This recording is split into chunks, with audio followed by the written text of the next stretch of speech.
Hello friends, வணக்கம். Welcome back to my channel. இன்றைக்கி நம்ம நன்னாரி சர்பத் எப்படி செய்கிறதுன்னு பார்க்கலாம்.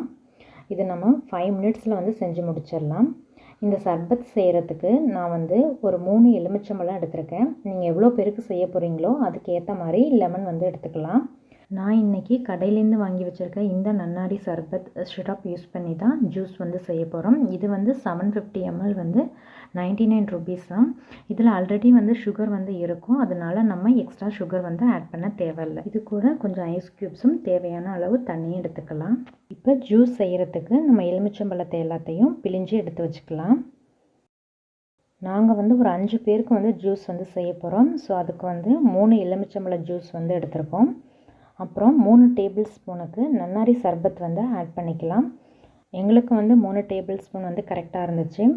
உங்களுக்கு லாஸ்ட்டாக தண்ணி ஆட் பண்ண பிறகு சுகர் கம்மியாக தெரிஞ்சிச்சுன்னா நீங்கள் இன்னும் கொஞ்சம் கூட நன்னாரி சர்பத் ஆட் பண்ணி மிக்ஸ் பண்ணிக்கலாம். இப்போ எல்லாத்தையும் நல்லா மிக்ஸ் பண்ணி விட்டுறலாம். இப்போ இதில் தேவையான அளவு தண்ணி சேர்த்துக்கலாம். கொஞ்சமாக ஐஸ் க்யூப்ஸும் சேர்த்துக்கலாம். இப்போ எல்லாத்தையும் நல்லா மிக்ஸ் பண்ணி விட்டுறலாம். இப்போ டேஸ்டியான நன்னாரி சர்பத் நமக்கு ஒரு 5 மினிட்ஸ்லேயே ரெடி ஆகிடுச்சு. இந்த ஜூஸ் கூட நீங்கள் சப்ஜா விதைகள் வச்சுருந்தீங்கன்னா அதை ஒரு 30 நிமிஷம் தண்ணியில் ஊற வச்சுட்டு அதையும் இது கூட சேர்த்து மிக்ஸ் பண்ணிக்கலாம். அது மாதிரி பாதாம் பிசின் உங்ககிட்ட இருந்துச்சுன்னா அதை ஒரு நைட் ஃபுல்லாக தண்ணியில் ஊற வச்சுட்டு அதுலேயும் ஒரு 2 ஸ்பூன் இதில் போட்டு மிக்ஸ் பண்ணிக்கலாம்.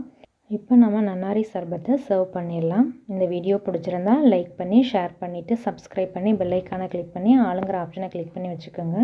தேங்க்யூ ஸோ மச் ஃபார் வாட்சிங்.